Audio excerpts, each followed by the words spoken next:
Top 1. Onions. Onions planted from seed in January will be ready to harvest in late summer and will store through the entire winter, giving you a year's supply of one of the most essential cooking ingredients from a single planting.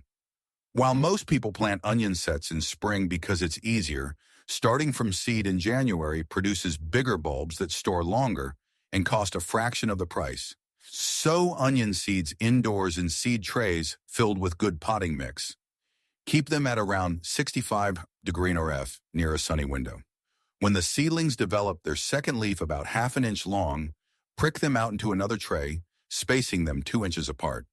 Then harden them off gradually and transplant them outside in early spring as soon as the soil is workable. Top 2. Leeks.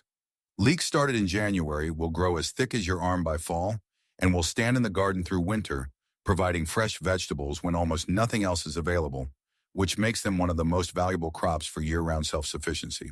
Unlike onions, which need to be harvested and stored, leeks simply wait in the ground until you need them, unaffected by frost and snow. The process is identical to onions. Sow seeds indoors in trays.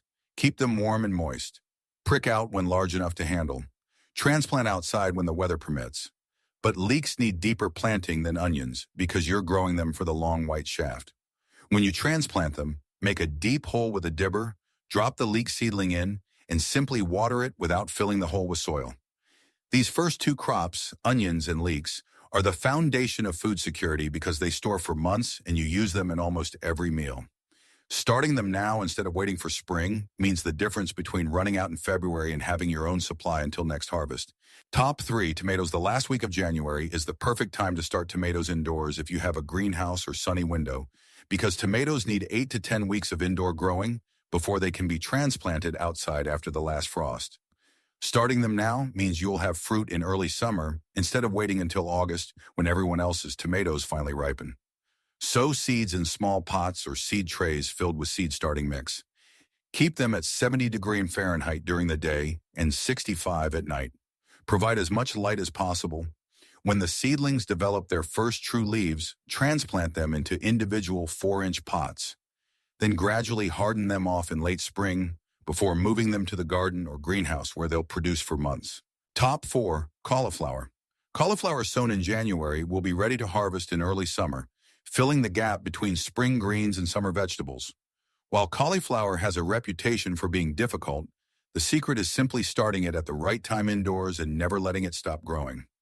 Any check in its development will cause it to form tiny premature heads instead of the large dense curds you want. Sow seeds in flats or seed boxes indoors. Keep them warm and moist. Prick them out into cold frames or under mini greenhouses as they get crowded.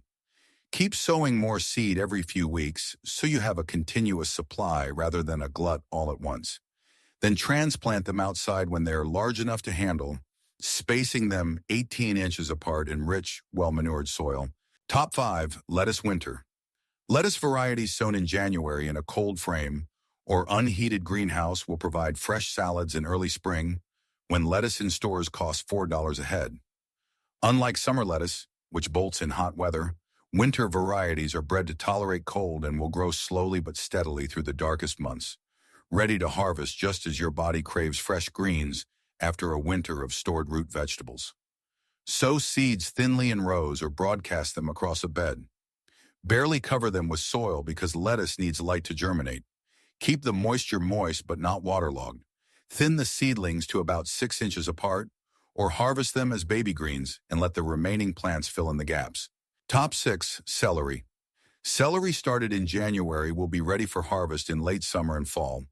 While it's considered a challenging crop, the real secret is simply giving it a long growing season with consistent moisture and rich soil. Celery is essentially a marsh plant that needs more water and fertility than almost any other garden vegetable. Sow seeds indoors in late January, barely covering them because they need light to germinate. Keep them at around 70°F and be patient because celery is notoriously slow to germinate, taking up to 3 weeks. Prick out the seedlings into individual pots when they're large enough to handle. Harden them off gradually and transplant them outside in late spring into trenches filled with compost and manure. These 6 crops represent the difference between buying vegetables all year and growing your own food supply. Onions, leeks, lettuce, tomatoes, cauliflower, and celery cover your basic needs from spring through winter if you start them now. Top 7 peppers. Peppers need an even longer growing season than tomatoes, which is why January is the perfect time to start them indoors. Peppers are slow to germinate, slow to grow, and slow to fruit. But if you give them the time they need, they'll produce abundantly from midsummer until the first frost, providing fresh peppers for salads and cooking, plus enough to dry or freeze for winter use. Sow seeds in small pots or cell trays. Keep them very warm at 75 to 80 degree F, because peppers are tropical plants that won't germinate in cool soil. Provide maximum light once they sprout. Transplant into larger pots as they grow, and don't rush to put them outside because peppers are extremely sensitive to cold and will sulk for weeks if exposed to temperatures below 50 degrees. Top 8. Eggplant. Eggplant has the same requirements as peppers, but is even more heat-loving and slow-growing, which means starting it in January gives you the best chance of getting a good harvest before fall frosts arrive. While eggplant isn't as productive as tomatoes or peppers, a few plants will provide enough fruit for ratatouille, baba ganoush, and grilled vegetables throughout the summer. The process is identical to peppers. Sow in pots, keep very warm, provide maximum light, transplant into larger containers as needed. Wait until the soil is thoroughly warm before transplanting outside. Then mulch heavily and water consistently because eggplant needs steady moisture to produce well. The next 4 crops are the ones that separate serious gardeners from hobbyists because they tolerate cold, fix their own nitrogen, and produce when nothing else will. Top 9. Broad beans. Broad beans, also called fava beans, are one of the hardiest vegetables you can grow, capable of surviving temperatures down to 10 degree F. In mild climates, you can sow them directly outside in January.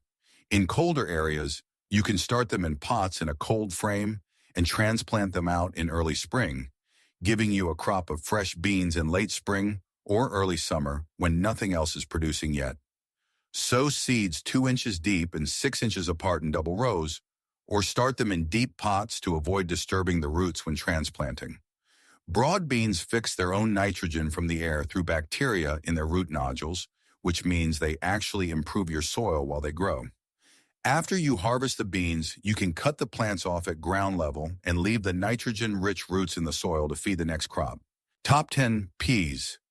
Early peas sown in January under cloche or in cold frames will be ready to harvest in late spring.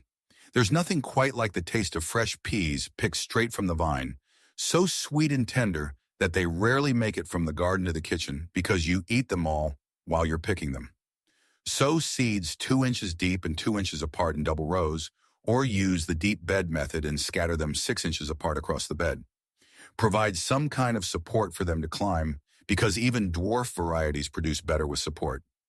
Protect them from mice who love to dig up and eat the seeds by soaking the seeds in kerosene before planting, which doesn't harm the plants, but mice hate the smell. Top 11. Spinach. Spinach is incredibly cold hardy and can be sown outside in January in mild climates or in cold frames anywhere. It grows quickly in cool weather, providing fresh greens in early spring when your body desperately needs vitamins after a winter of stored food. Unlike lettuce, which is mostly water, spinach is packed with iron, vitamins, and minerals that make it one of the most nutritious vegetables you can grow. Sow seeds 1/2 inch deep in rows or broadcast across a bed. Thin to about 4 inches apart and harvest by cutting the outer leaves while letting the center continue to grow. Or cut the entire plant an inch above the ground and it will often re-sprout for a second harvest. Top 12. Kale transplants started in January can go outside in early spring and will provide continuous harvest from late spring through the following winter. Kale is virtually indestructible, tolerating heat, cold, poor soil, and neglect better than almost any other vegetable, and it's one of the most nutrient-dense foods on the planet. Packed with vitamins A, C, and K, plus calcium and antioxidants. Start seeds indoors in pots or trays. Transplant outside when they're 4 to 6 inches tall. Space them 18 inches apart and harvest by cutting the outer leaves while letting the growing tip continue to grow. Or cut the entire plant an inch above the ground, and it will often re-sprout for a second harvest. These 6 crops, from peppers to kale, represent the backbone of a productive garden, because they cover the entire growing season. Starting them in January means you're building a food system that doesn't depend on grocery stores. Top 13, garlic. If you didn't plant garlic in fall, January is your last chance in mild climates to get cloves in the ground for a summer harvest. While fall-planted garlic produces bigger bulbs, January planting will still give you a decent crop. Growing your own garlic means you'll have fresh bulbs that store for months and cost pennies compared to the $5 per pound that organic garlic sells for in stores.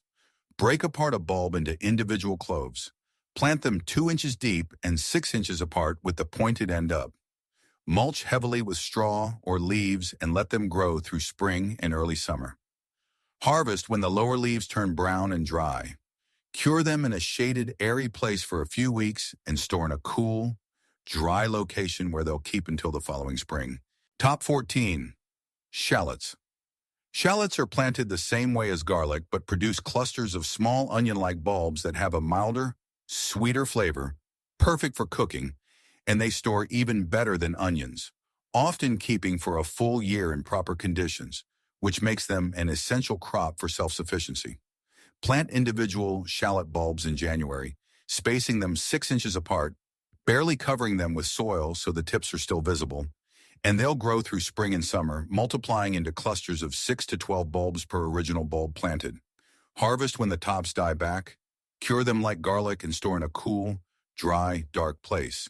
Top 15. Rhubarb. January is the perfect time to force rhubarb for an early spring harvest by covering established crowns with barrels or large pots and burying them completely under a pile of manure mixed with straw. The heat from the decomposing manure combined with the darkness will force the rhubarb to produce tender, sweet stalks weeks before unforced plants, giving you fresh fruit for pies and compotes when nothing else is available. The forced stalks will be pale pink or even white instead of the usual red. They'll be much more tender and less acidic than regular rhubarb. While forcing weakens the plant, so you shouldn't do it every year, alternating between plants means you can have forced rhubarb every January without damaging your overall crop. These last 6 crops, from garlic to asparagus, are the ones that produce for years with minimal work. Planting them in January is about building permanent food security. Top 16. Potatoes. January is the time to set seed potatoes to chit, which means placing them in shallow boxes or egg cartons in a light, frost-free location like a shed or greenhouse, where they'll develop short, sturdy sprouts before planting. Chitting gives your potatoes a head start of several weeks, resulting in earlier harvests and higher yields. This is especially important for early varieties that you want to harvest in late spring or early summer. Choose certified disease-free seed potatoes. Place them with the end that has the most eyes facing up. Keep them in bright light, but never in direct sun, and maintain temperatures around 50 F. In 6 to 8 weeks, they'll have developed strong green or purple sprouts about an inch long, at which point they're ready to plant outside as soon as the soil is workable and frost-free. Top 17. Jerusalem artichokes. Jerusalem artichokes, also called sunchokes, can be planted in January in mild climates, and they're one of the most productive and indestructible crops you can grow, producing massive amounts of edible tubers with almost no care. They're perennial, meaning once you plant them, they'll come back year after year. They grow so vigorously that your main challenge will be keeping them from taking over the entire garden. Plant tubers 4 inches deep and 12 inches apart. They'll grow into towering plants 8 to 10 feet tall with bright yellow sunflower-like blooms in fall. After the first frost kills the tops, you can dig the tubers as needed throughout winter, and they'll store in the ground better than any root cellar, staying fresh and crisp until you're ready to harvest them. Top 18. Asparagus. January is the traditional time to plant asparagus crowns. While asparagus requires patience because you can't harvest it for the first 2 years after planting, once established, it will produce for 20 years or more with minimal care, giving you fresh spears every spring for decades. Asparagus sells for $8 to $12 per pound in stores, which means a single asparagus bed can save you hundreds of dollars per year once it reaches full production. Dig a trench 8 inches deep and 12 inches wide. Create a ridge of soil mixed with compost down the center of the trench. Spread the asparagus crowns over the ridge with the roots draped down the sides. Cover with 2 inches of soil, and as the spears grow, gradually fill in the trench over the course of the summer. Then mulch heavily and let the plants grow into tall ferny foliage that will feed the roots for next year's crop. These 18 crops represent the foundation of a productive garden that will feed you from early spring through the following winter. The key insight is that January isn't a month for waiting. It's a month for planting. Every week you delay is a week less of growing time. In gardening, time is the one resource you can never get back. January is where food security really starts. Not in spring, not when the seed catalogs arrive, but when you plant while everyone else waits. The gardeners who succeed are the ones who understand that the growing season doesn't start in spring. It starts in January when you're sowing seeds indoors while snow is still on the ground, when you're chitting potatoes in a shed while your neighbors are watching television, when you're forcing rhubarb under manure while everyone else is looking at seed catalogs and dreaming about summer. January is the month that separates the gardeners who talk about self-sufficiency from the gardeners who actually achieve it. If this guide has changed the way you look at your winter garden, please subscribe and like the channel. We are uncovering the self-sufficiency secrets that others have forgotten. Start planting your future today. Our next harvest of knowledge will be ready for you very soon.